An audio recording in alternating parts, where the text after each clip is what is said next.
আসসালামু আলাইকুম, সবাই কেমন আছেন? আলহামদুলিল্লাহ, আপনাদের দোয়া আমি অনেক ভালো আছি। আয়াত মামস ব্লগ দেখার জন্য সবাইকে স্বাগত জানাচ্ছি। Hi everyone. এই যে কবুতর পায়রা খাচ্ছে আর আমিও আসলাম ছাদে। আয়াতের বাবা খাবার দিয়েছে, তা খাচ্ছে। আয়াতের বাবা প্রতিদিনের সকালে একটা ডিউটি হয়ে গেছে এখন, মানে খাবার সে তুলে রেখে দেয়। খুদ বলে, যেটা ভাতের চালে যেটা খুদ বের হয়, সেই খুদই আয়াতের বাবা অনেকগুলো আনছে। এনে ওই যে প্রতিদিনই করে কি এখানে বিছিয়ে দেয়, আর সব কবুতর আইসা এখানে খায়। তা আজকে কিন্তু আবার কবুতরটা কম আসছে, হয়তো সকালবেলা বেশি বলে আসে নাই, কিন্তু 3 জন আসছে। কিন্তু এই 3 জন খেতে খেতে আরও তো 10-12 জন চলে আসবে কবুতর, আইসাই যে এখানে খাবে। যাই হোক, এই যে একটা বিড়াল দেখেন কি দুষ্ট, নতুন করে আসছে। এটা মনে হয় কারো পালা বিড়াল আসছে আমাদের বাসায় আজকে সকাল থেকে একদম আমাদের বাড়িতে। যে দেখেন পালার বিড়াল কীভাবে বুঝলাম, ওই যে গলার ভিতরে যে একটা কি বলে ওটা, দড়ি লাগানোর জন্য যে রাবার লাগিয়ে রাখছে, এই জন্য বুঝলাম এই যে ওই রাবারটা দেখে যে এটা কারো পালা বিড়াল। কিন্তু সে আমার পিছিয়ে পিছিয়ে পিছিয়ে পিছিয়ে আমার রুমে চলে আসছে। আর বিড়ালের যে লেজটা আছে না, এটা দাঁড়া করা রাখছে। যেগুলো মানে পালা বিড়াল সেগুলো ওরকম লেজ দাঁড়া করা রাখে, মানে সেফটি, সে সেফটি আছে তখন এটা বোঝায়। আর আমার আয়সোনাতে পিছিয়ে পিছিয়ে ঘুরতেছে, তা আমি ভাবলাম একটু ভিডিও করে নিই, কারণ বিড়াল তো ভালো মন্দ দেখে, এই জন্য এখন বিড়ালকে আর কিছু বলি না। থাক বাবা, তোর মতো তুই ঘুর, আমার মতো আমি ঘুরি, শুধু আয়াতের খামচি না লাগলেও হয়। আর দেখেন আয়াতের সামনে কিন্তু বসে আছে অনেকক্ষণ যাবত, মানে সারাটা দিন শুধু এরকমই করছে। সাথে সাথে ঘরে ঢুকে যায়, সাথে সাথে ঘরে ঢুকে যায়, পায়ে পায়ে হাঁটে।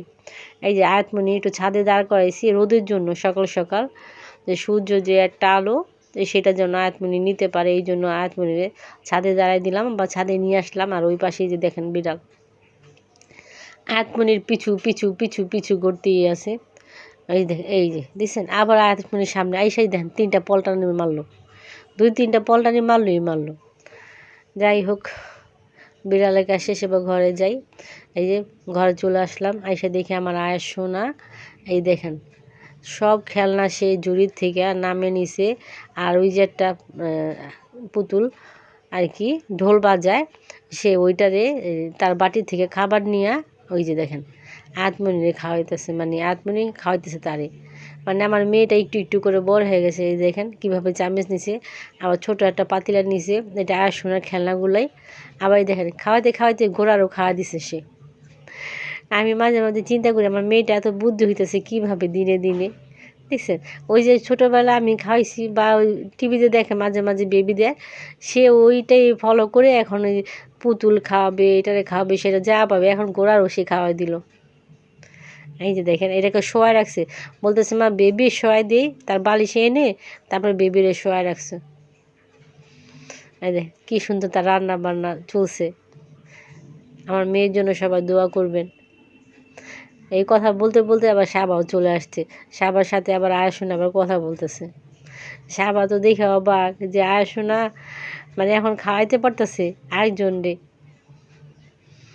আর যত খেলা যত কিছু দিয়ে দেখেন যে পুরা ঘর ভরে রাখছে, এরকম পুরাটা খাট, কেউ বিশ্বাসই করতে পারবে না যে এইগুলো ওই করছে। সমস্ত জিনিস একদিক দিয়ে উঠায় আরেক দিক দিয়ে ফেলে, একদিক দিয়ে উঠায় আরেক দিক দিয়ে ফেলে, মানে তার কাজই হয়েছে এখন বর্তমানে এইটা।